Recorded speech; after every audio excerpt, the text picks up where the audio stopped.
우리가 가정에서 어렸을 때 부모님에게 혹은 학교에서 이렇게 저학년일 때 선생님에게 또 회사에서 또 신입사원이 또 회사의 오너나 또 사장에게 우리가 듣는 공통적인 표현들이 있습니다. 태도에 대한 이야기를 가장 많이 듣죠. 부모 입장에서 어렸을 때 자녀를 가르치고 양육하는 부분에서 태도에 대한 잔소리를 가장 많이 합니다. 밥 먹는 태도가 뭐냐, 잠자는 태도가 뭐냐, 부모 앞에 대하는 태도가 뭐냐, 이렇게 여러 가지 태도에 대한 부분들을 많이 가르치죠. 왜 부모 입장에서 자녀들에게 그런 태도를 가르칠까요? 자녀의 어떤 IQ, 어떤 재능, 실력, 그거는 사실 크게 중요하지 않을 수 있습니다. 그보다 더 중요한 것이 사람 앞에서 사회생활이나 또 다양한 그 일들 앞에서 사물을 대하는 태도가 그만큼 중요하다라고 하는 것을 부모님은 오랜 인생의 경험을 통해서 알기 때문에 자녀들에게 그런 것을 가르치겠죠. 또 우리가 학교에서 선생님들에게 듣는 것도 어떤 국어, 영어, 수학 어떤 지식적인 것보다 그 이전에 공부하는 학생의 태도에 대한 지적을 가장 많이 받습니다. 그죠? 왜 너는 이렇게 시간을 맞춰서 학교 오질 않니? 공부하는 가장 기본적인 태도죠. 수업 시간에 공부하는 태도, 그죠? 과제를 또 해오는 태도, 그죠?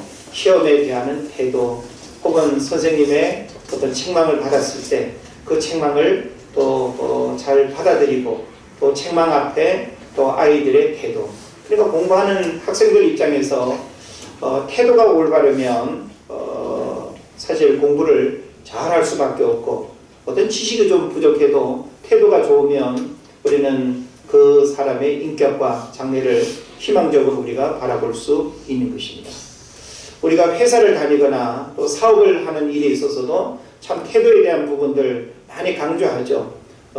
회사를 운영하는 사업주 입장에서는 직원들이 직장을 출근하는 그런 태도, 그리고 또 직장을 바라보는 또 마음가짐의 태도, 출퇴근하는 태도, 일에 대한 태도, 그것은 단순히 월급을 많이 주고 적게 받고의 어떤 차원을 뛰어넘어서 참 그 자세가 굉장히 중요하다라고 하는 사실을 우리가 생각하게 되는 것입니다.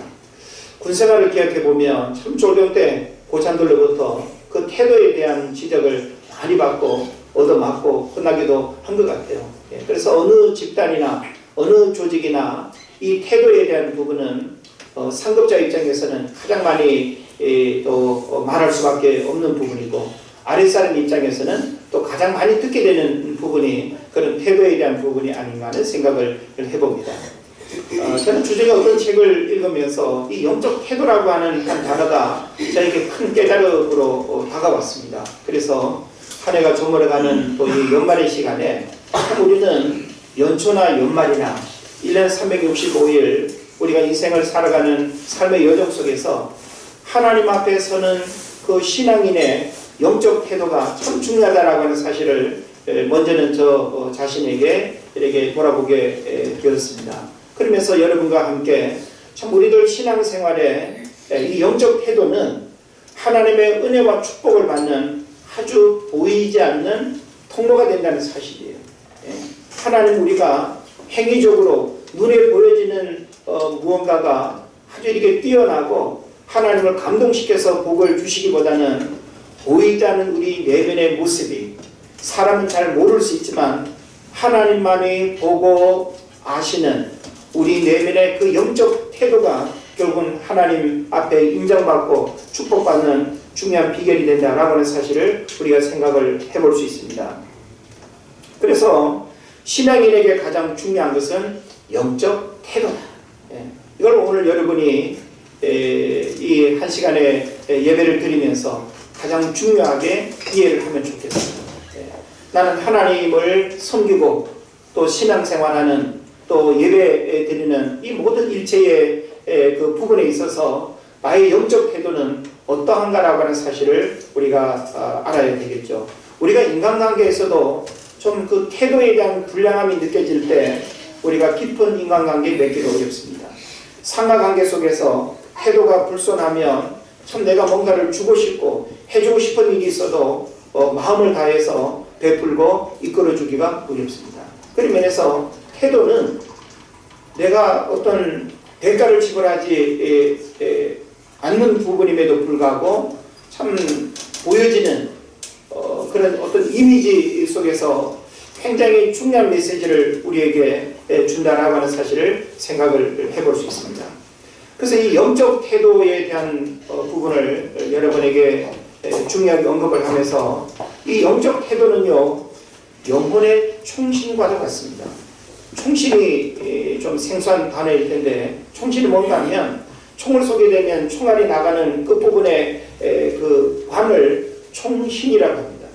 우리가 방아쇠를 당기면 장전되어 있는 총알이 총신을 통해서 튕겨져 나가잖아요. 그래서 우리가 어떤 목표물을 맞추기 위해서 이제 총신을 목표물을 고정하고 가늠자를 이제 목표물에 이렇게 맞추어서 어느 부분을 맞출 건가를 우리가 정한 다음에 쏘게 된단 말이에요. 군생활을 한 사람들은 가끔씩 이렇게 나들이를 하게 되면 사격장 한 번씩 이렇게 지나가게 되죠. 그러면 뭐 인형이라든지 어떤 물건들 이렇게 맞춰서 떨어뜨리는 그런 이제 사격을 한 번쯤 해보고 싶어 합니다. 그러면서 왕년에 내가 특등 사수였다고, 내가 왕년에 군에 있을 때 아주 그냥 사격을 잘해가지고 휴가도 내가 받아놓으라고, 그러면서 자신의 그 사격 실력을 한번 좀 뽐내고 싶어하는 그런 마음을 갖죠. 그런데 이상하게 사격장에서는 잘 안 맞는다는 사실이죠. 그래서 나중에 알고 보면 사격장 주인이 총신을 약간 삐뚤게 해놓은 거예요. 그럼 나는 정확하게 조준하는 듯 해도 총신이 삐뚤어지면 목표물을 정확하게 맞출 수가 없는 것이죠. 자, 그래서 이 영적 태도는 바로 영혼의 총신과도 같다는 거예요. 우리 영혼의 태도가 하나님을 바라볼 때 조금이라도 삐뚤어져 있으면 우리가 신앙생활에 실패와 여러 가지 또 어려움을 겪을 수밖에 없는 것입니다.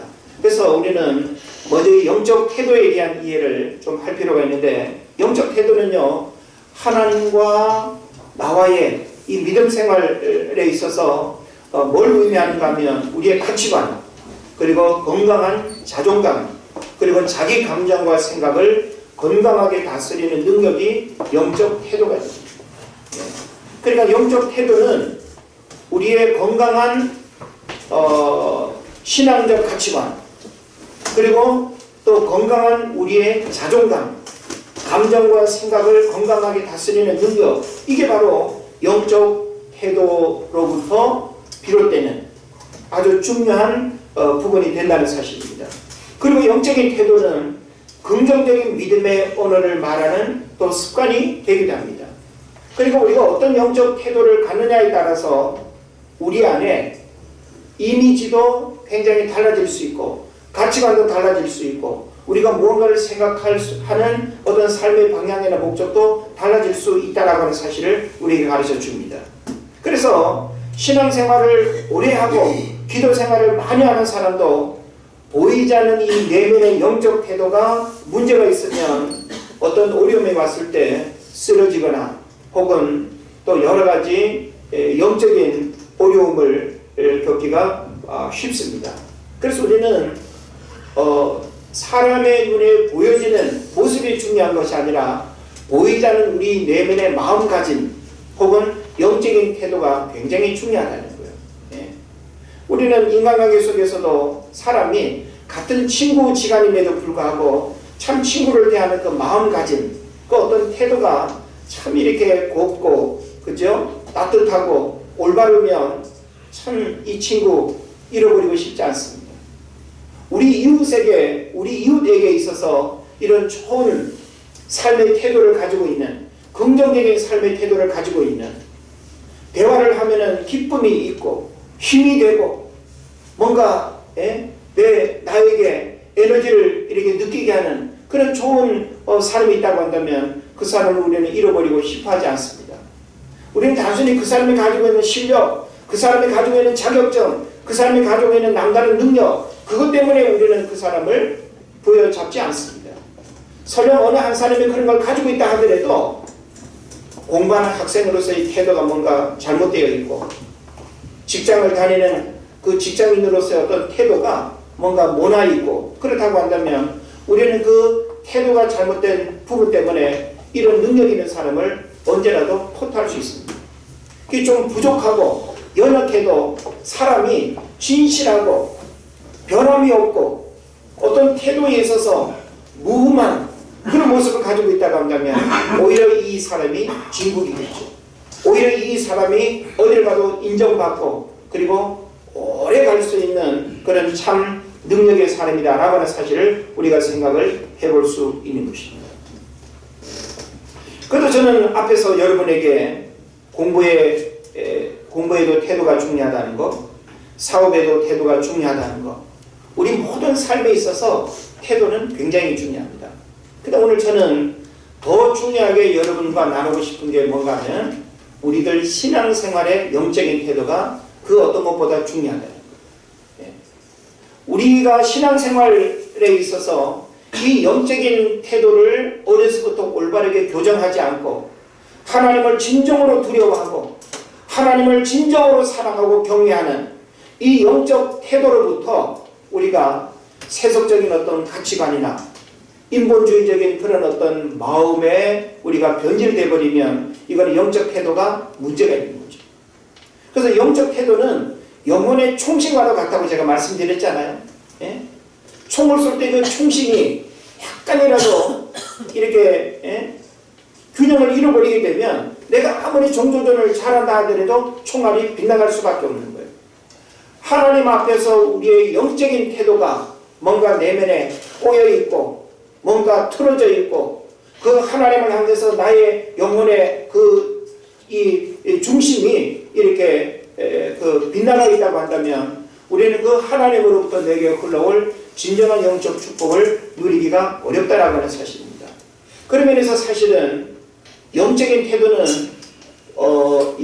우리들 신앙생활의 종합적인 부분을 다 의미한다고도 볼 수 있는데 좀 강론적 입장에서 우리가 본다면 우리가 하나님을 예배하는 것도 영적 태도의 한 가지입니다.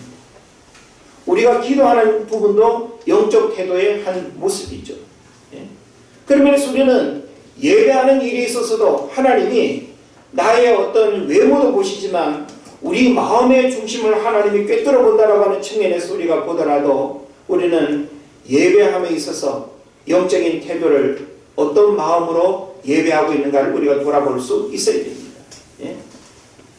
정말 내가 영적인 갈급함, 내가 일주일간 육신의 삶 속에서 지치고 힘들었던 그 마음을 어린아이가 엄마 품에 안겨서 마음껏 울고 힘을 얻고 위로를 받듯이 예배를 통해서 우리는 그 하나님의 위로를 받는 영적 태도의 그런 절박함이 예배를 통해서 고백될 수 있어야 됩니다.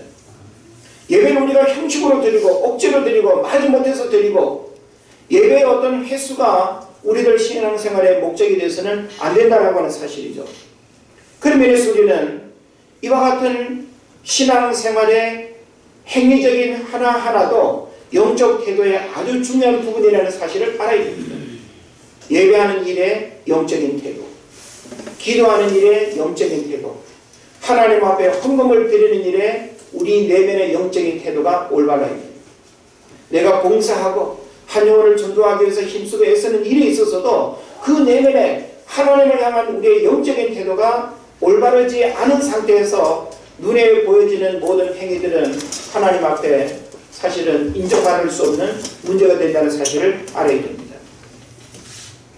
그래서 좀 더 구체적으로 우리가 성경을 통해서 좀 살펴보면요, 하나님의 부르심 앞에 우리의 태도는 어떠해야 되는가라고 하는 부분을 한번 좀 생각해 봤으면 좋겠어요. 하나님이 저와 여러분을 하나님의 자녀로 부르셨고 또 직분을 주셔서 직분자의 사명을 감당하도록 하나님 우리를 부르셨습니다. 하나님은 우리가 성경을 보게 되면 성경 속에도 하나님의 구원 역사라고 하는 것은 사람을 통해서 하나님의 구원 역사를 이루어 가셨어요. 그런데 수많은 등장인물들이 성경 속에 열거되고 있는데 그들이 하나님 앞에 어떤 영적인 태도를 보였느냐에 따라서 하나님과의 관계가 달라지고 하나님 주시는 영적인 은혜와 축복과 그런 여러 가지 일들이 달라지는 것을 우리가 보게 되는 것입니다. 방주를 만들라는 하나님의 부르심 앞에 노아의 영적 태도는 어땠습니까? 하나님께서 노아를 부르셨죠? 그리고 노아로 하여금 방주를 만들라고 하나님이 말씀하셨어요. 만약에 여러분이 노아의 입장에서 그런 하나님의 말씀, 하나님의 부르심을 받았다라고 할 때 영적인 태도 어떻게 취할 수 있습니까?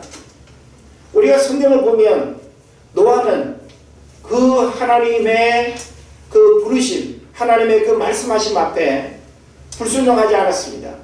이것은 그의 영적인 태도가 하나님의 부르심 앞에 어떤 모습을 드러내고 있는가라고 하는 사실을 우리에게 보여주고 있는 거죠. 우리는 내가 머리로 이해할 수 없고 받아들이기 어려운 부분에 대해서는 우리가 심한 거부감을 갖습니다. 때로는 따집니다. 하나님, 나를 뭘로 보고 나에게 이런 말씀을 하십니까? 하는 경우들도 있죠. 예? 또 우리가 출애굽기를 보게 되면 미디안 광야에서 양을 치고 있던 모세를 하나님이 찾아오십니다. 호렙산 떨기나무 가운데, 호렙산 떨기나무 불꽃 가운데 하나님의 음성을 듣게 되고 거룩한 하나님의 임재를 경험하게 되죠. 내 신을 벗으라. 그리고 하나님께서 모세에게 출애굽의 명령을 하나님이 하십니다. 이와 같은 부르심 앞에 모세의 영적인 태도를 여러분이 한번 가만히 생각해 보십시오. 어떠했는가? 니느웨로 가서 하나님의 말씀을 전하라는 명령 앞에 요나의 또 영적 태도는 어떠했습니까? 우리는 오늘날도 하나님께서 저와 여러분을 향해서 하나님께서 오늘 이 시대에 나에게 필요한 하나님의 말씀이 들려주고 있다는 사실이에요. 방주를 만들라고 하든지 성교지로 가라고 하든지 어디 가서 영혼을 구원하라고 하든지 하나님은 다양하게 저와 여러분을 하나님이 부르십니다. 중요한 것은 하나님의 그 부르심 앞에 우리의 영적인 태도가 어떠해야 되는가라고 하는 사실이죠.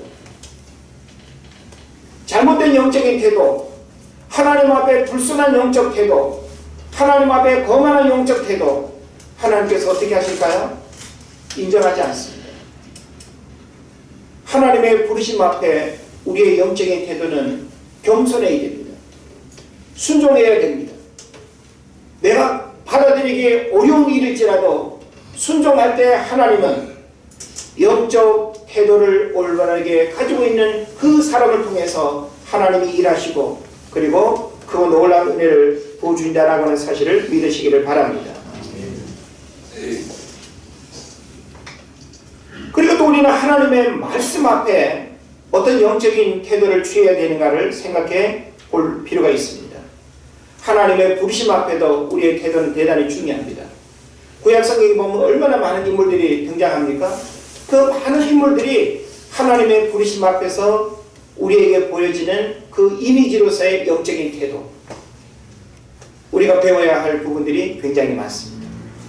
또 우리는 하나님께서 인간을 향하여 하시는 그 말씀 앞에 어떤 영적인 태도를 취해야 되는가라고 하는 것 우리가 생각해 봐야 합니다. 사무엘상 13장을 보게 되면 사울왕에 대한 이야기가 나오죠. 사울왕은 이스라엘의 초대왕으로서 참 많은 장점을 가지고 있는 인물이었습니다. 어쩌면 왕으로서, 이스라엘의 초대왕으로서 거의 흠잡을 데가 없을 만큼 외모적으로나 그의 성실함으로 보나 또 부모님한테 대하는 거나 신앙적인 면에 있어서 그의 처음의 모습은 굉장히 탁월했습니다. 그런데 왕이 된 이후에 하나님의 말씀이 이러함에도 불구하고, 하나님의 말씀이 그러함에도 불구하고 사울왕은 자신의 생각과 감정대로 하나님의 말씀을 엎어버렸습니다. 다시 말하면 하나님의 말씀 앞에 온전히 순종하지 않는 그런 모습을 보게 되는 거죠. 이것을 우리는 단순히 불순종이라는 말로 우리가 표현하기보다는 하나님의 말씀 앞에 우리 인간은 어떤 영적 태도를 취해야 되는가라고 하는 사실을 알아야 됩니다. 설교도 사실은 하나님께서 여러분에게 종을 통해서 하나님의 말씀이 들려지고 있죠. 여러분 하나님의 말씀을 들을 때 어떤 영적인 태도를 취합니까? 아, 오늘 설교 제목이 별로 마음에 안 드네. 이미 설교 제목만으로 여러분 듣게 될 모든 설교를 다 판단하고 내 마음에 안 든다고 귀를 딱 닫아버리면 이거는 잘못된 영적 태도겠죠. 우리는 하나님의 말씀을 달면 삼키고 쓰면 뱉는 취사선택하면 안 된다라고 하는 사실입니다. 하나님의 말씀을 가감없이 우리가 듣고 어떤 말씀이라도 나에게 하시는 하나님의 말씀으로 들을 때 그 말씀이 우리에게 유익이 되고 축복이 되는 것입니다. 우리는 하나님의 말씀을 자꾸 취사선택하려고 하는 그런 속성들이 있습니다. 내가 뭔가 불편함을 느낄 수 있는 말씀에 대해서는 거부감이 오고 축복에 대한 말씀은 그냥 아멘 아멘 하면서 받아들이기를 원하는, 그러다 보니까 오늘날 한국교회 강단에서 죄에 대한 설교를 하고 회개에 대한 설교를 하고 헌금에 대한 설교를 하면 가장 듣기 싫어한다고 이야기하지 않습니까? 그런데 사실 진정한 영적인 축복은요, 죄에 대한 말씀을 통해서 정말 하나님의 거룩함의 은혜를 힘입고 진정한 회개의 메시지를 통해서 그 잘못된 삶의 자리로부터 돌이키고 하나님 앞에 온전한 예배와 온전한 헌금과 온전한 섬김의 삶을 사는 그 일들이 우리 안에 회복될 때 진정한 축복이 일어나는 거 아니에요? 근데 그런 메시지를 우리가 듣기를 거부하면서 무조건 그냥 축복해 하면 그냥 축복의 강단에서 그냥 우리 주머니로 흘러 들어오는 것처럼 그 어떤 영적인 원리들은 우리가 들으려고 하지 않고 하나님과의 관계에서 잘못된 부분은 깨뜨리려고 하지 않고 그냥 축복만을 우리가 듣기를 즐겨한다면 이것은 영적 어린아이 수준에 머물 수밖에 없는 것입니다. 그래서 우리는 사울 왕의 이와 같은 모습을 통해서 하나님의 말씀은 끝까지 지키고 행해야 할 말씀이지 우리의 감정에 따라서 기분에 따라서 상황에 따라서 하나님께서 다 죽이라고 하면 죽여야 되는 거고, 그죠? 하나님께서 왕에게 주어진 그 직분과 사명이 있는데 자신이 지키고 해야 할 일들을 하지 않고 제사장이 해야 할 일을 대신한다라고 하는 이것은 하나님 앞에 불순종하는, 그 불순종은 바로 잘못된 영적 태도를 우리에게 보여주는 것입니다. 그래서 우리는 단순히 어떤 행위적인 부분을 이해하기보다는 이 모든 부분들은 다 영적 태도에 해당된다는 거예요. 우리는 영적 태도에 대한 교정을 할 수 있어야 됩니다. 내가 영혼의 눈으로 하나님을 바라보는 그 시선이 뭔가 영적인 사팔뜨기처럼 온전히 하나님을 바라보지 아니하고 자꾸 세상을 바라보고 견질하는 부분이 있다고 한다면 영적 시선의 교정을 통해서 우리의 영적인 태도가 바뀝니다. 내가 하늘 소망을 바라보면서 그 믿음 가운데 우리가 살아가야 되는데 죽는 게 두렵고 아직 천국 소망에 대한 기대와 믿음이 없어가지고 그냥 이 땅이 좋사오니 여기가 좋사오니 지금 이렇게 사는 게 더 좋사오니 라고 하면서 지금 내가 살고 있는 이 현실보다 하나님의 나라를 소망하는 그 믿음이 없다고 한다면 얼마나 잘못된 영적 태도의 모습입니다. 어제 어떤 분의 그 간증을 동영상으로 제가 이제 들었는데요. 그 춘천의 한마음교회라고 이지선 집사님인가 하는 분이 어느 교회에서 간증하는 그런 동영상이었습니다. 남편이 몸이 아파가지고 병원에 갔는데 위암 말기 진단을 받습니다. 그래서 병원에서 2달밖에 못 산다는 사형 이제 진단을 받게 되는 거죠. 30대 중반의 젊은 나이인데 위암 말기 진단을 받은 거예요. 아직 아이들이 뭐 3살, 4살인가 이렇게 어린 아이입니다. 그래서 말기암 환자 병동에서 죽을 날을 기다리면서 같은 처지에 있는 병실의 환자들을 이렇게 바라보면서 자신이 겪었던 이야기를 간증하는 동영상이었습니다. 말기 암 환자, 그 고통이 심각한가 봐요. 그리고 지금은 이제 믿는 사람이 됐지만 그전에는 염주알을 돌릴 만큼 불교신자였대요. 근데 이 사람이 어떻게 이제 예수를 믿게 됐는가라고 하는 그 과정을 잠깐 이야기를 하는 겁니다. 근데 이제 그 같은 병실에서 그 말기 암 환자의 그 고통을 겪으면서 죽어나가는 사람을 이제 많이 경험을 하는 거예요. 그런데 죽음의 시간이 가까울수록 사람들이 죽음에 대한 공포와 두려움이 굉장히 크더라는 거예요. 단순히 어떤 암 때문에 괴로운 어떤 고통뿐만이 아니라 죽음의 그림자가 엄습하는 두려움이 굉장히 크더라는 거예요. 그래가지고 거의 죽음 직전에 죽는 사람들이 뭐라고 할까요? 죽음의 사신이 온다라고 해야 될까요? 그걸 느끼는가 봐요. 그래가지고 무언가가 자기를 데리러 이렇게 오는데 그걸 거부하고 싶어가지고 악을 쓰고 보호자를 부르고 그 죽음에 대한 공포를 이기지 못해가지고 괴로워하더라는 거예요. 그래가지고 그 남편에게 그런 소리가 들리지 않게 하기 위해서 커튼을 치고 귀를 막아주고 했지만 그 젊은 나이에 사형 선고를 받은 남편도 그 어떤 것보다 평안하게 죽고 싶다라고 하는 그 마음을 가질 만큼 죽음의 공포가 그 남편에게도 찾아온 거예요.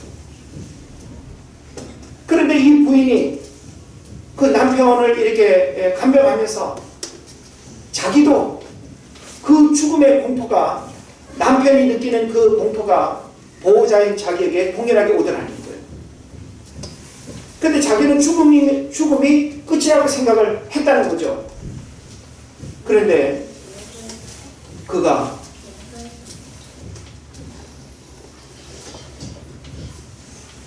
자기도 모르게 염좌를 굴리면서 불교 신자의 삶을 살고 있었지만 본능적으로 하나님을 찾게 되더라. 죽음의 공포가 자기를 엄습할 때 본능적으로 하나님을 찾게 되면서 하나님 살려달라는 말이 나오더라는 거예요. 대단히 이성적인 사람이고 그리고 깔끔한 사람인데 교회 다니는 사람이 보호자건 환자건 손님으로 오고 가건 그 병원에서 교회 다니는 사람이 있기만 하면 찾아가가지고 그 사람을 끌고 와가지고 자기 남편을 위해서 기도해달라고, 죽음으로부터 평안하게 해달라고. 결국은 그 남편이 죽긴 합니다마는 이 사람이 남편과 함께 그 적극적인 하나님을 찾는 그 갈망, 어찌 보면 그 영혼에 대한 그 갈망, 그 어떤 삶의 태도가 구원을 받게 되는 그런 일들이 일어납니다. 그래가지고 남편을 떠나보내고 아이들을 키우면서 믿음 안에서 엄청난 변화를 통해서 살아가는 그 모습을 이렇게 바라보면서 사람이 죽음의 공포를 이기는 것도, 그리고 남편을 떠나보내고 혼자 외롭고 쓸쓸하게 살아야 한 그 현실의 어려움을 이겨내는 것도 사람으로부터 오는 것이 아니고 환경으로부터 오는 것이 아니고 우리의 마음가짐, 영적인 태도가 이만큼 모든 죽음의 고통도 이겨낼 수 있고 현실의 어려움도 이겨낼 수 있는 것이 우리들 신앙생활의 영적인 태도다라고 하는 사실을 알게 되는 것입니다. 우리는 우리의 영적인 태도를 늘 하나님 앞에서 돌아볼 수 있어야 됩니다. 물론 목회자는 영적 지도자로서 눈에 보여지는 여러분의 어떤 영적인 태도를 부분적으로는 이야기해 줄 수 있습니다. 그죠? 그러나 사실 사람으로부터, 목회자라 하더라도 사람으로부터 그런 영적인 태도를 이야기하면 기분 나빠하죠. 네가 뭔데 하면서, 당신은 완전하냐? 온전하냐라고 하면서 거부합니다. 그러므로 우리는 말씀 속에서 기도를 통해서 그 하나님의 나에게 알게 하시는, 그래서 나의 부끄러운 모습들, 하나님 앞에 온전하지 못한 모습들, 이런 영적인 태도를 하나하나 올바르게 고쳐나가는 그런 노력들이 필요하다는 거예요. 그래야 우리가 이제 한 해를 보내고 2017년 새해를 맞이할 때에 우리가 적어도 하나님 앞에 인정받을 수 있는 이런 올바른 영적 태도를 가져야 우리가 하나님으로부터 흘러오는 그런 은혜와 복을 경험하게 된다는 사실을 믿으시기를 바랍니다. 마태복음 8장을 보면 백부장에 대한 이야기가 나오죠. 예수님의 말씀하심 앞에서 백부장은 자기 하인이 죽어가고 있는 상황인데 예수님을 그냥 모셔다가 뭔가 처방을 받고 고침을 받기를 원하는데 이 백부장의 믿음을 예수님이 칭찬하지 않습니까? 어떤 믿음 때문에 그랬죠? 예수님 굳이 우리 집에 오지 않으셔도 내 밑에 여러 내가 명령하면 심부름하고 내 말을 들을 종들이 있으니 명령만 하십시오. 말씀만 하십시오. 이게 바로 우리에게 있어서 영적인 태도입니다. 우리는 우리 삶의 문제들을 주님 앞에 내어놓고 기도할 때 어떤 영적인 태도를 가지고 그 주님을 바라보고 그 주님과의 관계를 유지하느냐가 굉장히 중요한 거예요. 어린아이 수준에서 우리의 믿음의 열매이 더할수록 성숙한 모습으로 그 하나님 앞에 설 수 있는 그 성숙한 영적 태도가 있기를 주의 이름으로 축원을 드립니다. 우리가 사도행전을 보게 되면 사도 바울은 성령의 이끄심 앞에 끊임없이 자기의 삶의 모습을 드러내는 영적인 태도를 우리가 보게 됩니다. 사도 바울은 우리에게 어떤 영적 태도를 보여주고 있습니까? 성령이 그를 이끄시고 하나님의 말씀이 그에게 임할 때마다 사도 바울은 끊임없이 자기 욕심, 자기 고지, 자기의 능력을 자랑하고 드러내기를 원하는 것이 아니라 하나님께서 이끄시는 대로, 성령께서 그의 걸음을 이끄시는 대로, 하나님의 성령이 말씀하시는 대로 사도 바울은 끊임없이 그 하나님의 말씀하심의 방향을 쫓아갔다는 사실입니다. 오늘 우리는 어떤 삶의 자리에 머무르고 있습니까? 우리는 하나님이 원하시는 그 삶의 자리에 서는 것이 가장 현명한 영적 태도입니다. 하나님 오늘 여러분에게 무엇을 말씀하십니까? 우리는 그 하나님이 나에게 말씀하시는 그 음성을 들을 수 있는 영적 태도를 우리가 가져야 됩니다. 우리나라 사람들은 어른이 잔소리하면 꼭 고개 숙이고 눈을 피하죠. 근데 사실 시선을 정확하게 서로 주고받으면서 이야기를 주고받을 때에 가장 깊이 있게 깨닫게 됩니다. 우리는 하나님이 우리를 향해서 어떤 말씀을 하실 때 그 하나님을 주목할 수 있는 눈을 정확하게 부릅뜨고 그 하나님의 음성을 들을 수 있어야 됩니다.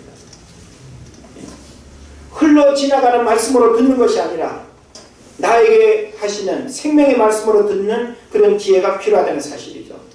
그래서 저는 성경 속에서 이와 같은 여러 사례들을 통해서 하나님의 부르심 앞에, 하나님의 말씀 앞에 이 영적인 태도가 얼마나 중요한가라고 하는 사실을 여러 인물들을 통해서 우리가 살펴보았습니다. 그러면 오늘 우리가 읽은 본문의 말씀은 너무나 우리가 잘 아는 말씀인데 항상 기뻐하라, 쉬지 말고 기도하라, 범사에 감사하라. 이건 우리에게 뭘 의미할까요?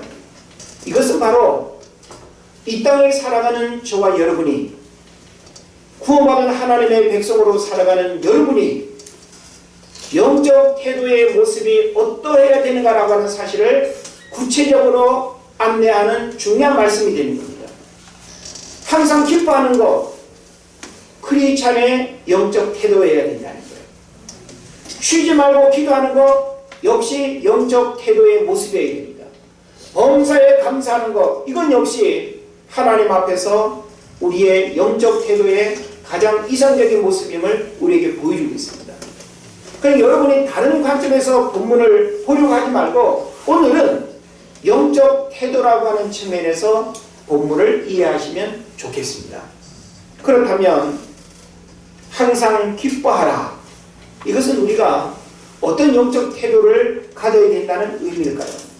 이것은 결과 때문에 기뻐하지 말라는 의미입니다. 우리는 결과가 좋으면, 결과가 불합격이 아니고 합격이면, 결과가 내가 원하는 대로 이루어지면 기뻐하기가 쉽죠. 그건 누구나 다 기뻐할 수 있는 겁니다. 그런데 성경은 항상 기뻐하라 그랬어요. 이것은 우리의 영적인 태도가 어떠해야 되는가를 가르치는 중요한 메시지인데, 결과 때문에 기뻐하지 말라는 영적 태도를 우리에게 보여주고 있습니다. 여러분이 주의 이름으로 또 주님을 위해서 열심히 땀 흘리고 열심히 공부하고 열심히 수고했으면 그 결과가 어떠하든지 결과 때문에 기뻐하지 말고 주님이 나와 함께 하신 그 일들을 인해서 기뻐하는 영적 태도를 가지시기를 바랍니다. 할렐루야. 그리고 우리는 항상 기뻐하라. 이것은 우리가 구약 성경을 보게 되면 창세기에 웃게 하시는 하나님, 나로 웃게 하시는 하나님을 경험해야 됩니다. 하나님 우리 마음속에 근심이 바뀌어 기쁨이 되고 걱정이 바뀌어서 즐거움이 되고 내 안에 고통스러운 그런 신음소리가 바뀌어서 하나님을 노래하는 그런 삶이 되기를 하나님 원하십니다.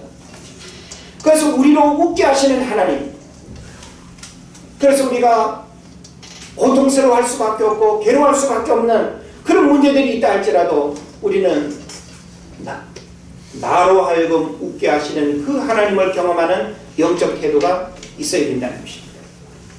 그 다음에 쉬지 말고 기도하라. 이것도 우리에게 아주 중요한 영적 태도의 모습을 우리에게 가르치고 있습니다.